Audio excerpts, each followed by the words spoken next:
and also an associate professor at the College of Environmental Science and Forestry. Also a chair of an environmental technical advisory group with the chiefs and clan mothers of the Onondaga Nation, and also the organizer of these 2 days of events, and I guess your host tonight.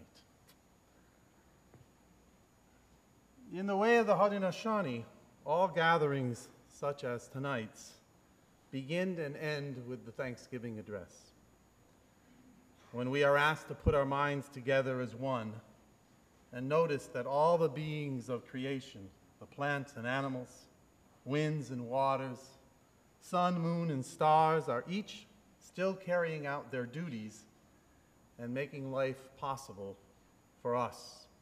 And for this, we are asked to give thanks. We began this series back in February with the Thanksgiving address in the Onondaga language, and we will close the series with it in December. There are three more evenings, counting tomorrow, and then one in November and one in December that are in your program.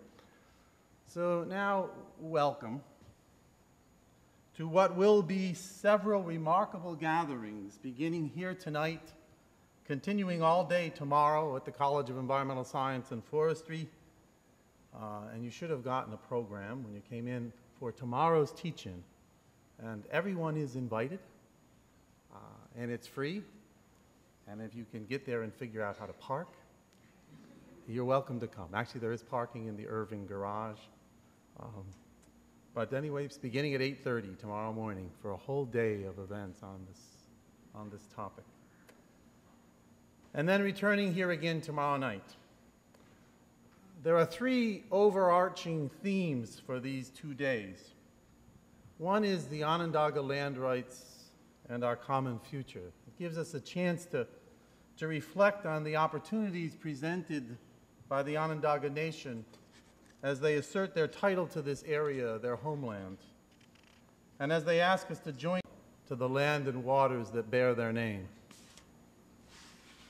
The second theme is reflections on the journey from environmental reciprocity to environmental exploitation and back again.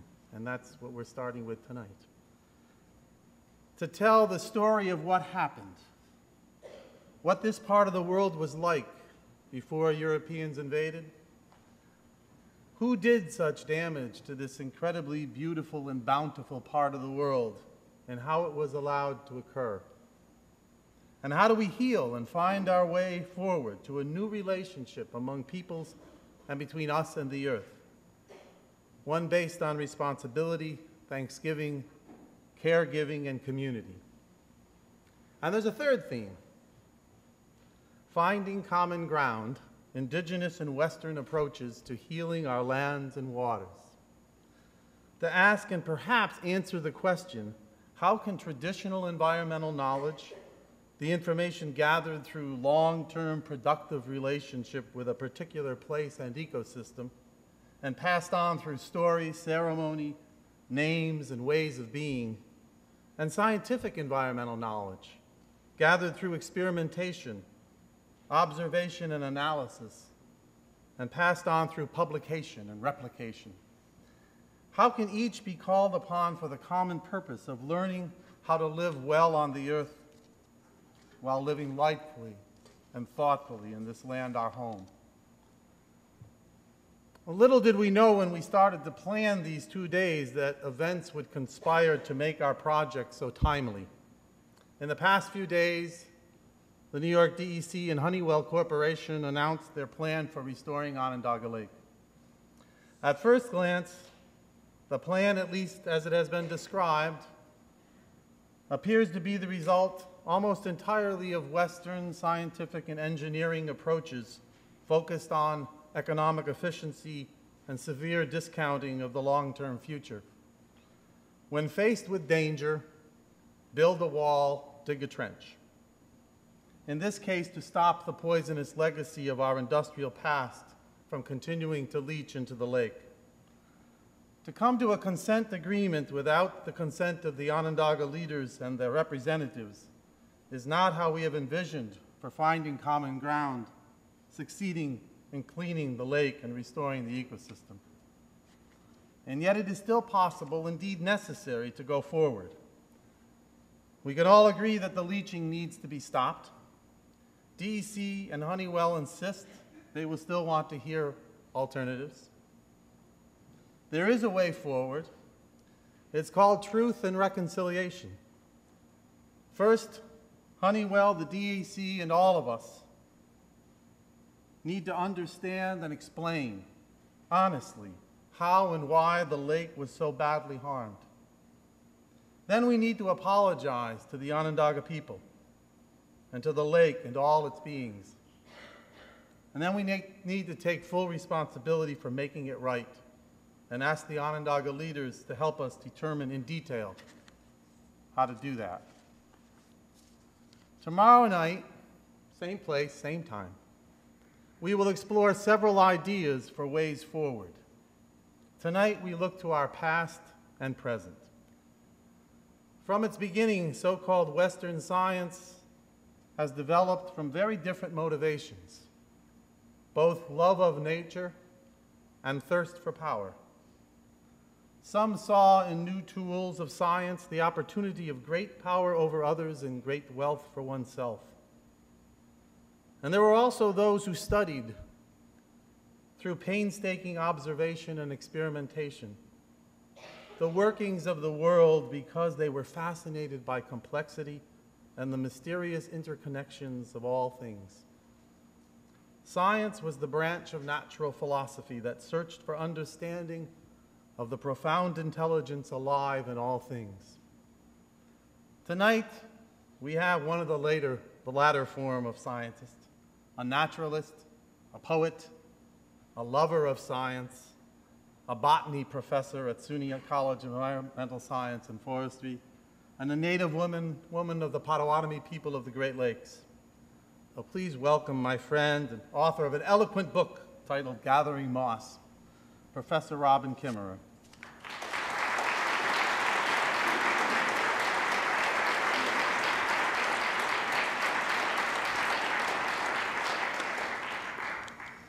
Bonjour Nikan.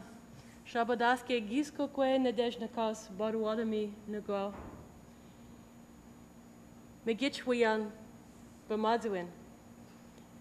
Hello friends, thank you for being here. My name is Robin Kimmerer from the Citizen Potawatomi Nation. And as we gather here today, we're grateful for the good life that we share. Thank you, Jack, and thanks also to Noon, to SU, and to ESF for putting together this really remarkable and I think historic lecture series of the whole year. And to you, the public, for the tremendous support shown by your continued participation. I'm very much honored to be a part of it. And as I've listened through the past months of these series, it seems to me that something really important is happening here, a real groundswell, and it makes me hopeful that there will be a collective will to be very intentional about shaping our common future in this beautiful watershed. I also want to say that my own people, the Citizen Potawatomi, have been removed from their land, not once, but in fact 3 times, removed from our ancestral homelands in the Great Lakes to end up in the Dust Bowls of Oklahoma. And they are fighting to revitalize traditional language and culture. And so I'm especially moved by the example of the Onondaga Nation and want to thank them, people who are still continuing to be on their ancestral homelands, never removed, and for their courage and strength in maintaining their culture, their stewardship for the same piece of land over generations, and especially for their current actions to protect the lands and waters of Onondaga. And tonight I was asked by the organizers to share some thoughts about the natural history of the Hodenosaunee homelands. And I'm delighted to do that as a botanist and a plant ecologist by training, and as a native person. I really view the plants as our teachers. It's part of our tradition, is that the plants are our oldest teachers. And so tonight, much of what we'll be talking about are some of the lessons of this place that are taught us by the plants. I'll share some slides with you all to kind of guide us through this. When the Onondaga, oops, I guess maybe, there we go, okay. On the Onondaga Land Rights Action asks for healing and restoration of this place we live, of the land and the waters. And it seems to me that if we are to envision what restoration of this place would be like, it's useful to think about the ecosystem condition before the damage began. So we're going to go back in time, as far back as the land can tell the story. So back, not so that we can return to the past, but to use the past, the insights of the past, to give us some vision into the future choices that we make regarding healing this place. And if we look at the changes in the land, I don't need to tell anybody here about the kinds of changes that have occurred in our watershed. And tomorrow evening's program will focus more directly on what has happened there. But some of the things we'll be hearing about and talking about are changes in water quality, air quality, the soils, the species with whom we share this land, the management practices, food quality, all of the things that influence our material lives here, but also our human relationship to land. And despite all of these changes that have happened, this is still our home. And as we begin thinking about the choices that lie ahead in healing and restoration, I think it's useful just to reflect for a moment about the word ecology. That comes from the Greek word oikos, that means home. So when we talk about ecology, we are literally doing the study of home. And then economics, which is often portrayed as in somehow opposition to ecology, is also about home. It's about the management of home. And I think a synthesis between these two ways of thinking, of course, is long overdue, and that's part of our vision for a common future. When we think about restoration and healing and imagining what our common future and our shared home now in this place might be, I think about abundance and how we might envision abundance in our community, and not the kind of material abundance that consumer society would try to sell us, but an abundance of human communities, an abundance of good neighbors, clean air and pure water, and an abundance of species with whom we share the planet. That kind of abundance. How do we get there?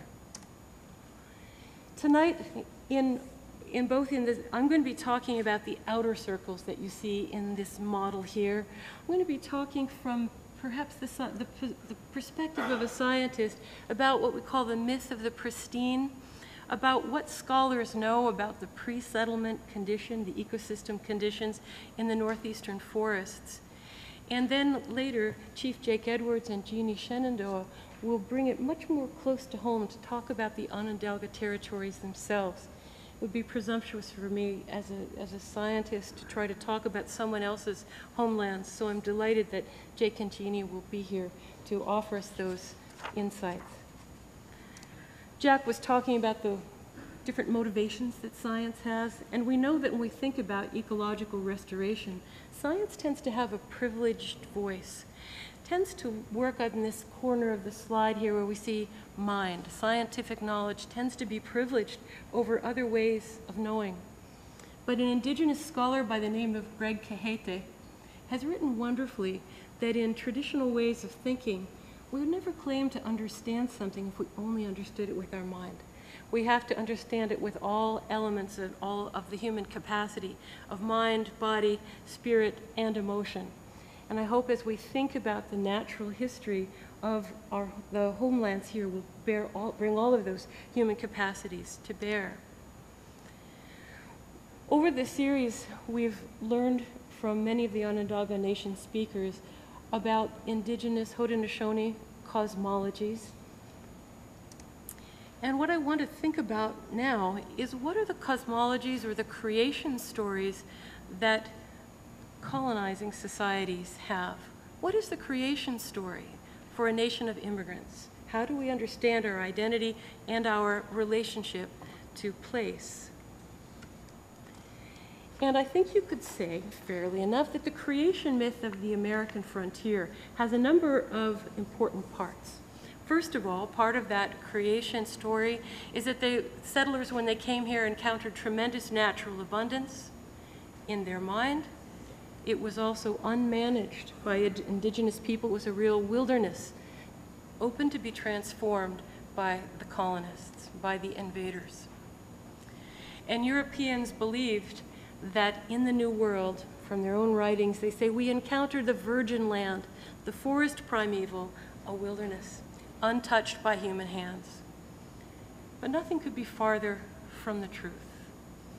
Some of the information that I want to share with you tonight comes from a wonderful book that I'd recommend to everyone, Bill Cronin's book called Changes in the Land, which is a cultural and natural history of the Northeast. And he has done some wonderful work in collecting these remembrances from the writings of colonists.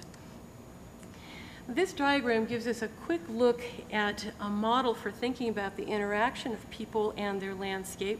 And what we see is that we can think about this, some ecological trajectory of the communities.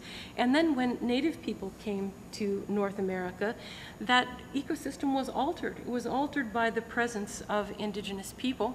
And you see the upward line there. And then when Euro-Americans came here, the trajectory of the ecology of our place also changed again. And when we think about the impact of both Euro-Americans and native peoples on the land, it's important to remember that native people, while we say they lived lightly on the land, were in fact skilled, intentional managers of the environment. And there's this language of the virgin land, but Francis Jennings has, I think, a really provocative phrase of the land was less virgin than widowed. That when native people began to diminish under the hands of the settlers, the land became widowed because, in fact, the native people had been so integral to the well-being of the ecosystem that without them, without their stewardship and care, the land was less than it had been. And so we're now going to go to think about what was our home place like? What was the state of land at the time of settlement? And restoration ecologists would call this the reference ecosystem.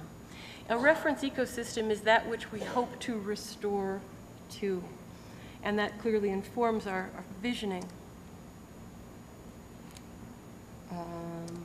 Okay, there we go. So we'll look at that, what was the state of the pre-settlement ecosystem, first of all, through indigenous eyes. And I think Jake and Jeanne may have more to say about that, as have many of our speakers through the series. But it seems to me that the Thanksgiving address is a very succinct way of thinking about what was the state of the ecosystem at the time of pre-settlement, where all of the beings and the forces in the ecosystem are named, their duties and responsibilities acknowledged. We'll focus on it through European eyes as well. So how do we know? When we try to say what was the state of the pre-settlement ecosystem, what was this land like 500 or more years ago? The sources of knowledge that scholars have used to try to answer that question come from traditional ecological knowledge of the indigenous people who lived here, from their oral traditions, and from the material cultures of people who inhabited this place. There's also scientific evidence associated with vegetation, things like pollen profiles, and witness trees. Witness trees are the trees that surveyors used when they were platting out the land. Instead of driving iron stakes into the ground, they'd say the corner of this plot is this tree, and they would describe the tree in detail, its species, how big it was, etc.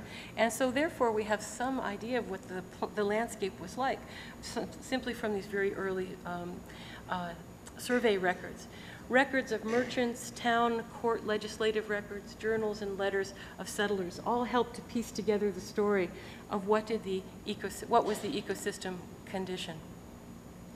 When you look at that scholarly literature, what we see is that Europeans encountered large populations of indigenous people, and they describe them as being so beautiful and exceeding Europeans in stature and in physical beauty, and they were really remarkable in the nutritional standards, as the Europeans put it. They also encountered a land with high ecosystem integrity and resource abundance, far greater than what they knew in Europe. And if you just look at some of the interesting spellings as well of the journals of how people describe the landscape, the abundance of sea fish are almost beyond believing, had I not seen it with my own eyes. Our boats are bothered by thick schools of fish. Alewives arrived in such multitudes, pressing up such shallow waters as will scarce permit them to swim. The herring are stranded in knee-deep piles. Extraordinary abundance. You see here a list of some of the species that settlers encountered: Atlantic salmon, brook trout, eels, freshwater mussels by the basketful. Some of the early settlers also commented on the bird life. Waterfowl can be easily hunted, 100 geese in a week, 50 ducks at one shot. It may be counted impossible, but nothing is more certain. There are flocks of doves. By that they meant passenger pigeons, in the millions, without beginning nor ending, and so thick I could see no sun. One might think it was not true, but 'tis very true. A land of extraordinary abundance. The ecological food chains were intact. High-level predators were still here. Wolves, wolverines, cougars, and fishers in central New York. Thriving wildlife populations, not only of familiar animals like the deer and the beaver, but bison, elk, and moose were also part of our landscape right here.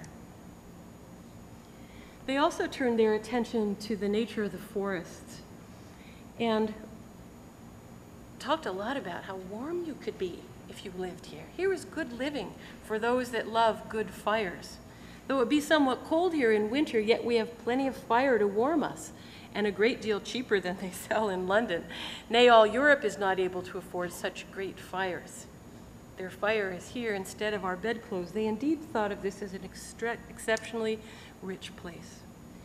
So how does this inform our thinking about restoration and healing and understanding our place here in relationship to it? It's important to ask, why was this land so plentiful?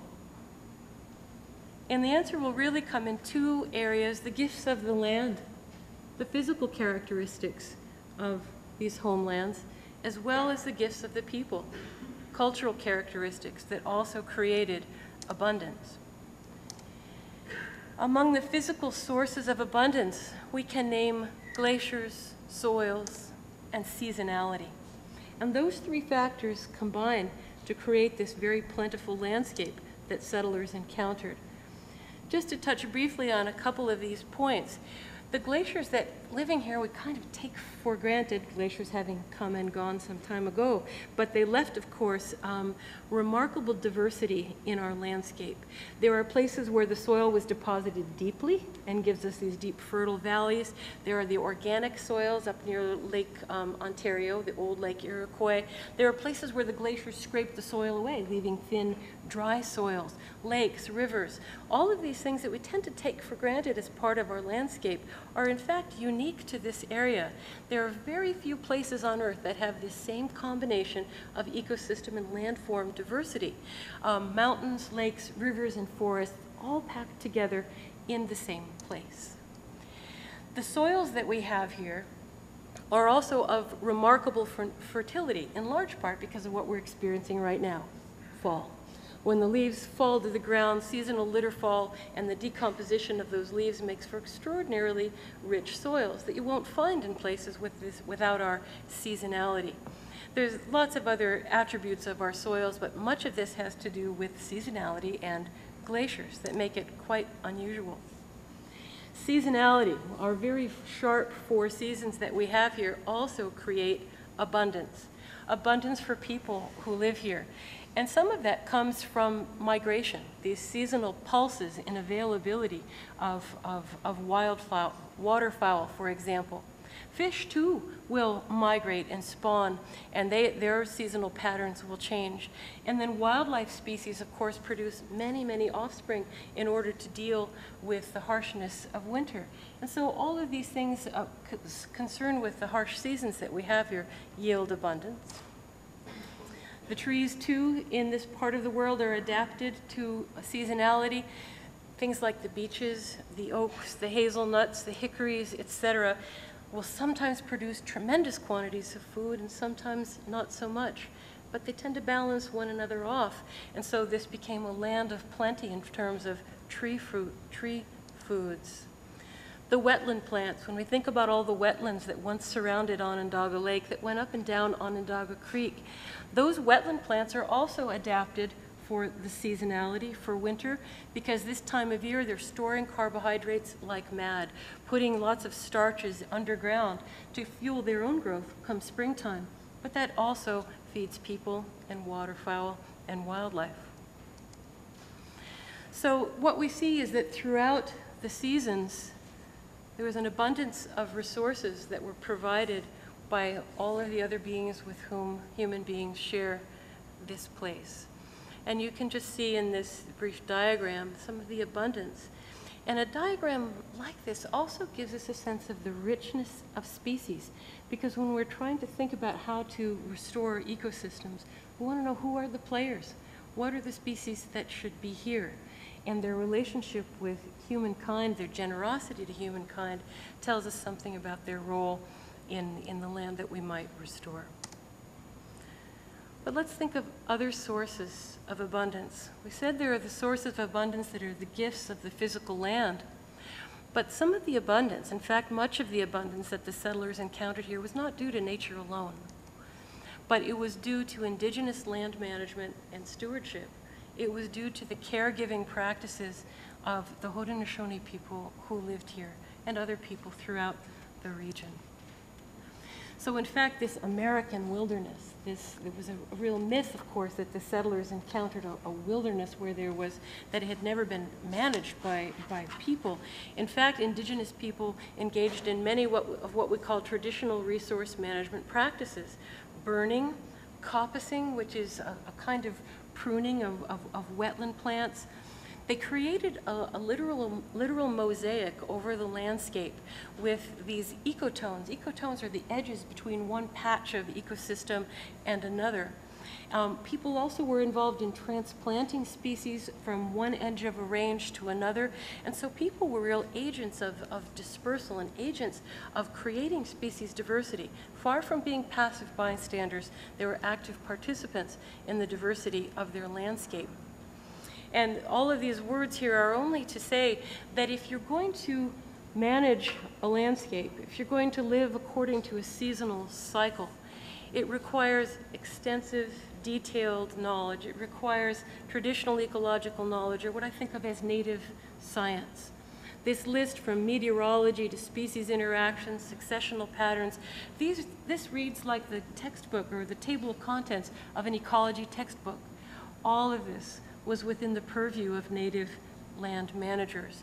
This knowledge, like science, was generated and maintained between generations for millennia. So let's now turn in specific to the plants, some of the most obvious aspects of our ecosystem here. And what was the nature of the pre-settlement vegetation? If you walked here 500 years ago, what would you see? Not the forest primeval. You'd see a place that was very patchy. Patchy in space, with a lot of edges between different kinds of vegetation, and patchy in time, because people were dynamic stewards of the landscape, changing it, managing it. And again, an abundance of these edges or ecotonal areas. One of the remarkable things about these ecotones is they're very diverse. They not only have all the species that belong in, let's say, an old-growth forest, but they have the ones that belong on the edges and the ones that might be in the adjacent meadow. So these ecotonal areas created by people actually increased species diversity. This map brings it very close to home. This is the pre-settlement vegetation of Onondaga County. Maybe you can look and see what the forests look like around where you live. But if you look at this vegetation map, see that it's really quite different than what we experience today. First of all, there's that big swath in the middle of oak and chestnut.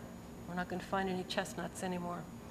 Only the southern part of the county was in these northern hardwoods, the beech, birch, maple, and hemlock, while much of the rest of the county was in oak hickory. And it's not that way today.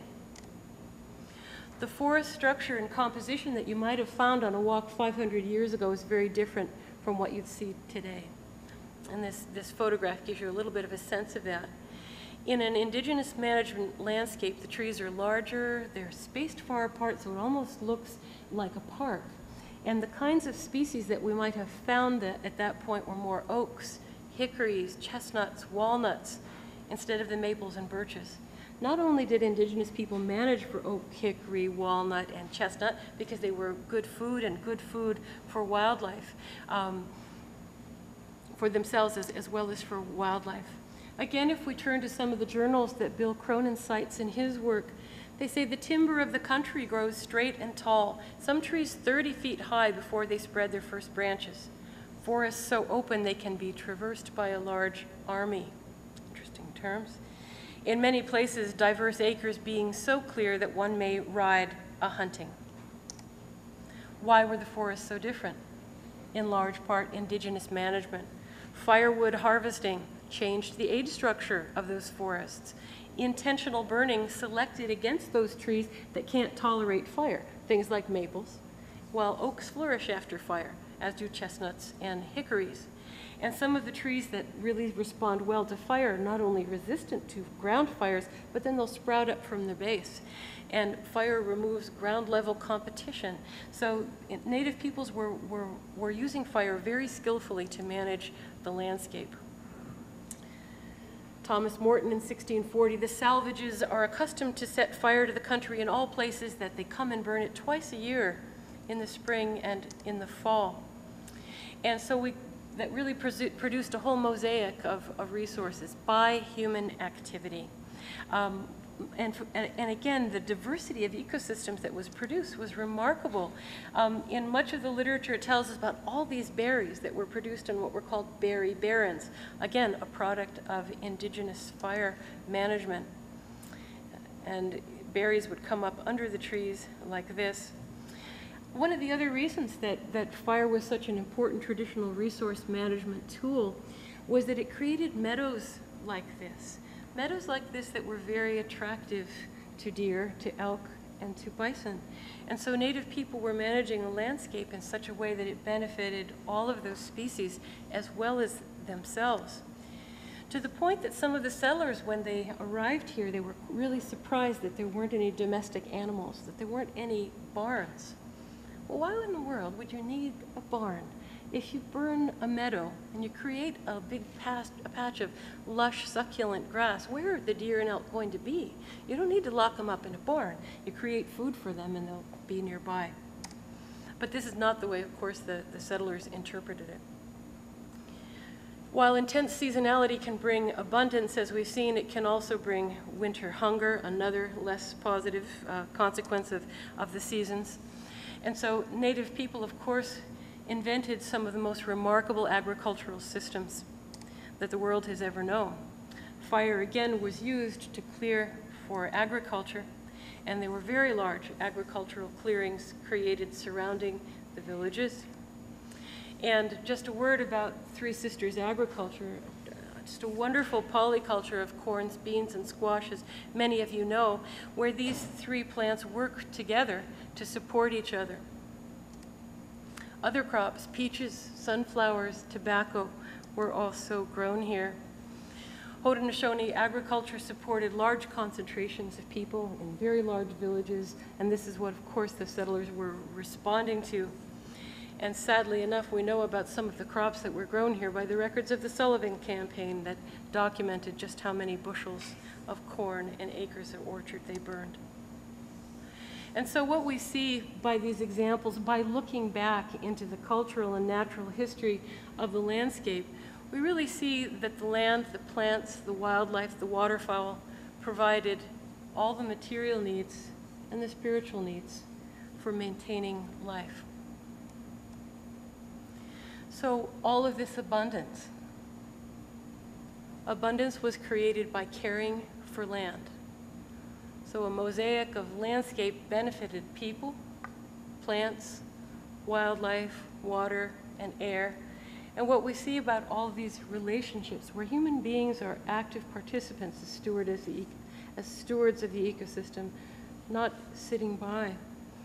The good of one is linked to the good of all of the others, is what traditional resource management reminds us.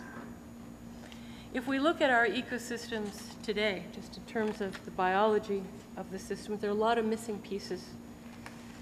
Those doves that blacked out the sky that were the passenger pigeons are gone. Heath hens used to be here, they're gone.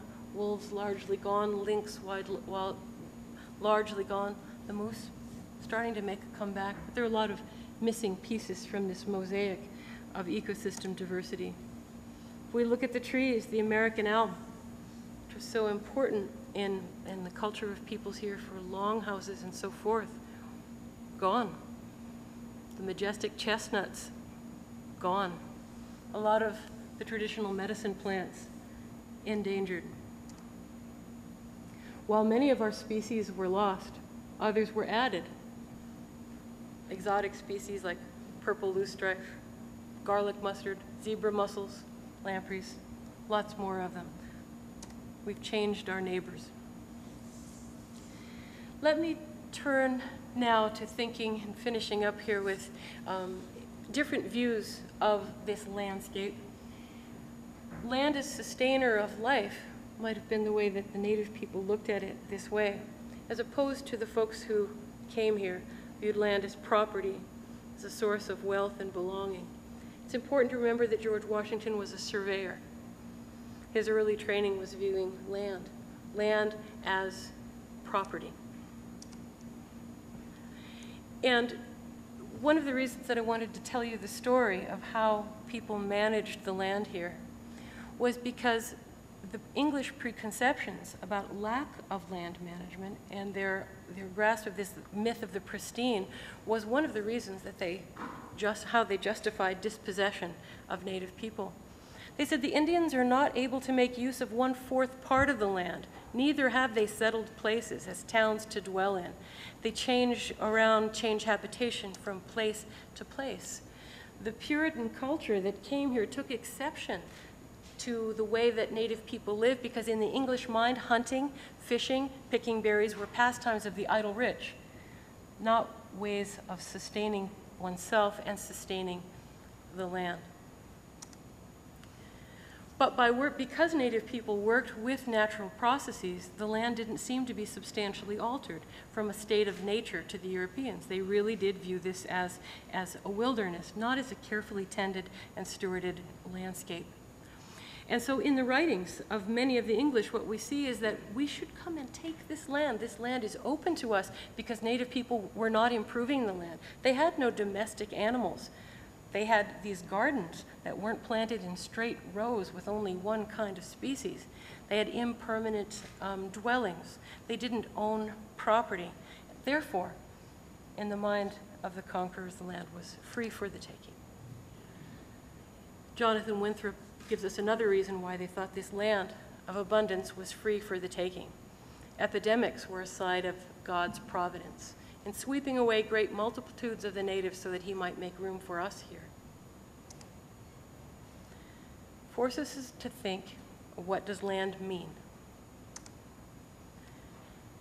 If I think about some of the traditional teachings of the Potawatomi people, of Indigenous people all over the world, we view land, the home places, not just as our residence, but as the place of all of our relatives, the non-human persons with whom we share this place. Land is our connection to ancestors. Land is a healer. Land is home, as sustainer. We often identify ourselves by where we came from. Land is part of our identity. Land is a holder of wisdom. It's a source of knowledge. Land is our moral responsibility.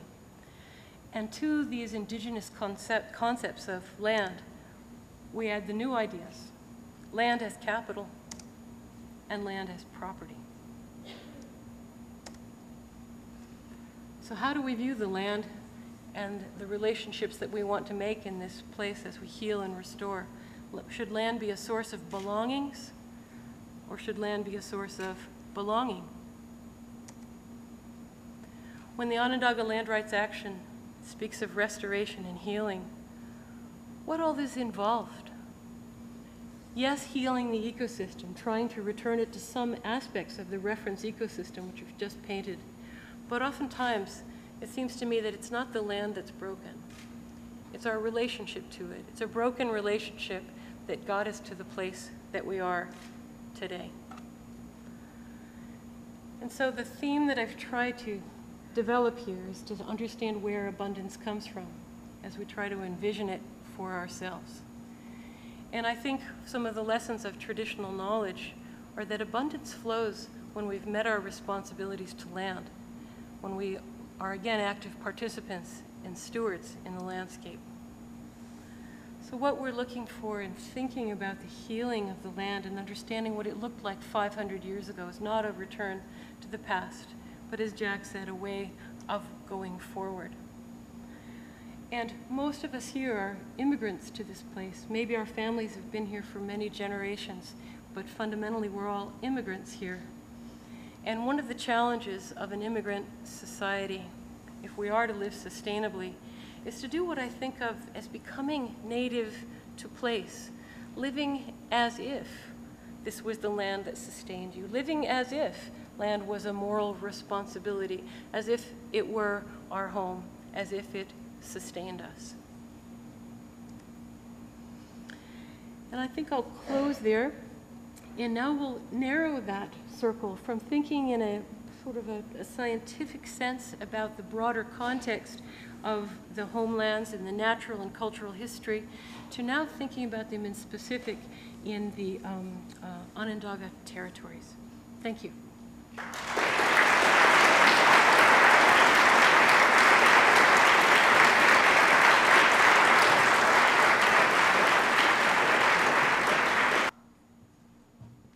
Robin will join us again at the end, along with Chief Edwards and Jeanne Shenandoah, who I believe you're out there, should come to the stage now.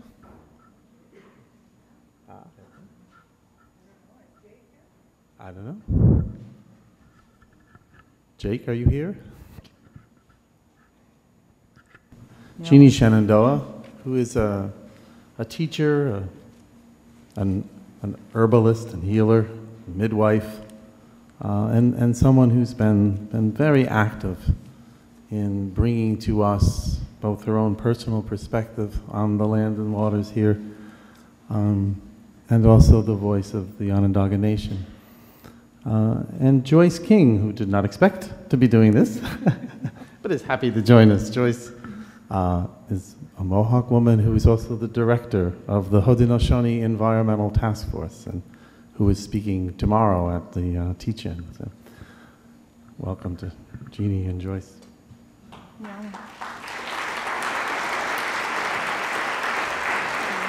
Yeah. First of all, I want to thank Joyce for filling in here. I wasn't planning on sitting here alone. I guess we're asked to have a conversation about our relationship to the land and the water around us. And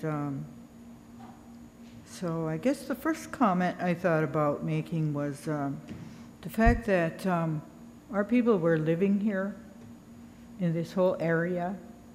This is our Aboriginal area. This is a pretty good-sized swath of land. And when the I guess the immigrants, to use Robin's word, first came here, they thought they were discovering an mostly uninhabited, unused piece of property here, and proceeded to move right in, and didn't realize that a lot of these places here, although they might appear to not have been used or developed, they certainly were very much used, but in a different way by our people. Many of these places, when they came here, had names. They already had names for different places around here, and they still have names because they don't appear to be commercialized or clear cut or whatever doesn't mean that they weren't used. Many of these areas have very sacred, special meanings to us. Right now, through Onondaga Nation runs Onondaga Creek, which somebody named it after us, I guess. We already have a name for it. I made myself a few notes here. What we call it is Otnika Dandu, which means running water. The water is constantly running. And that water means a lot to us, we who live there at Onondaga Nation, and I'm sure it means a lot to the other people that live along Onondaga Creek, right from the headwaters in what is now named Tully. I'm sure it already had a name before that too, you know, everything here did. These days everything has the name of Onondaga on it. Onondaga Lake, Onondaga Hill, Onondaga County. It's sometimes a little bit difficult to accept the fact that our people are not always recognized for having always been here when every other thing around here is named for us. Probably some kind of containers or something too, you know, anything. Moving tractor. It's not as bad as the Mohawk, you know, you have the Niagara Mohawk and, you know, Mohawk pulp and paper. Yeah, just about everything, you know. Well, anyways, these people came along to this body of water that's now named Onondaga Lake. It was already there before they got there, and there were already people there before they got there.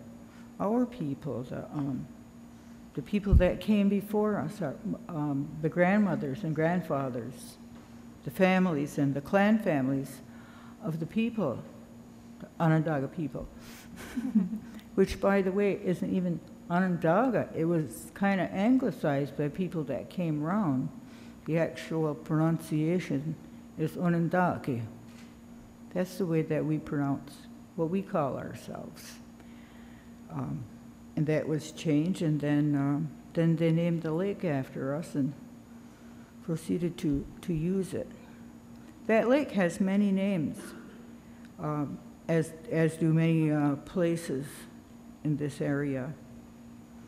That lake has a very sacred, significant, spiritual meaning to us. Our people lived around this area. Because you didn't see a household dwelling there didn't mean that we didn't live there. Because our people moved around the area, traveled around for many days for certain things. There were certain areas around the lake that had names. For instance, maybe it was a place where we went to gather medicine. Or maybe there was another area that specific roots were plentiful there, things that we used for ourselves. There are places around the lake where one place was called Diotjikeda, which means it's where the salt is. So I imagine it's where the salt springs were that the people knew about. Of course, to this day, it's a little bit difficult to use all those names because the lake has been changed so drastically. Changed because somebody came along and decided that they found themselves a good resource here, and so they were going to just fix it all up for the way that they wanted it to be. So it's not even the same size it was. The water level has been changed. The mouth of the creek has been moved out 3 times or something like this. You know, it's all been manipulated and disrespected for what it was and used for somebody's benefit.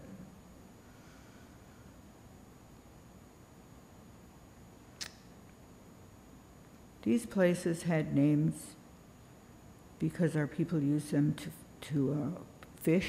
There are certain areas, people that do fishing know that fish, different types of fish, like to live in different currents or depths or temperatures of water. So some of these places had names of where they would go and catch specific fish. Right now, I would just tell everybody, don't ever catch a single fish in there. It would be dangerous to your health.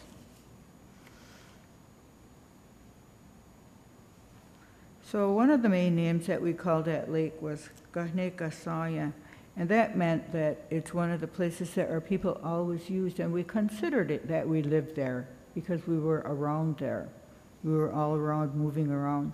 Maybe not so much as maybe spend a couple days in certain spots. I know, like this time of the year is a good time for people that harvest certain roots and things to go, and myself and some of my friends will travel to a certain spot and maybe stay there for 2 or 3 days while we're having a nice peaceful time harvesting whatever we have to do before the winter comes along. So our people have always had this connection to this whole area, a very spiritual connection. As a matter of fact, as a lot of you know, the peacemaker came to this territory. And there's a lot of story that goes along the lake. When he came along, traveling. It takes many, many days for one of our people to recite this orally, to remind our people of the story when he came along towards this community here.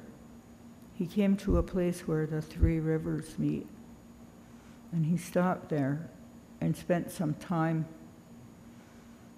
thinking and dreaming, because he recognized that this was such a sacred spiritual place that he could actually feel it. So he thought a long time, he thought long and hard which way he would go, and then he decided. He went in his canoe and he came to the lake and he stopped. And again, he took a long time thinking and dreaming and thinking about the sacredness of this area and which way he would go, which way he would travel. So he traveled very slowly. He went all around the lake. He knew this was a very, very special, powerful, sacred place, bringing the great word of peace to our people. And he also had heard of this creature that lived in this area that many people were very fearful of. I guess in these days we would call him a demon or a devil, something very dark and evil.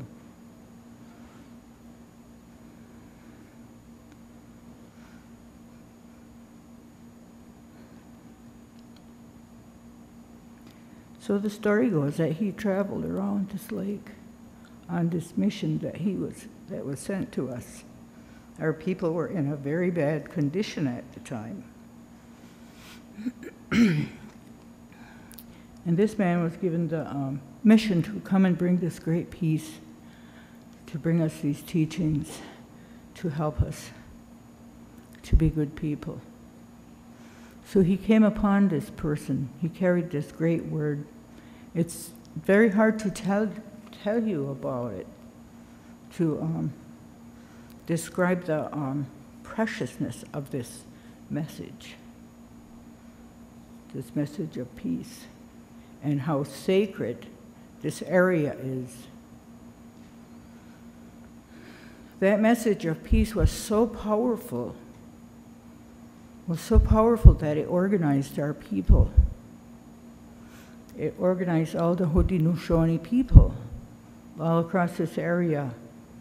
We became what you know of as the Nations Confederacy. We call ourselves. We have our own name before somebody else named us. We already were Hodenosaunee. That message of peace that came to this very spiritual, sacred place is such a great message that now people are hearing it all over the world. People are coming to hear it. We've always had people that have heard of it and are coming to our place here, the heart of our confederacy. coming to hear the great words. Because we were taught for the white roots of the tree of peace would go in the 4 directions and enable everybody to learn peace. Now, those are some of the feelings that I have towards this area, to let you know how sacred and how connected we are to this. Those teachings to this day are still with us. They have not ever stopped. We still have many names for places around here.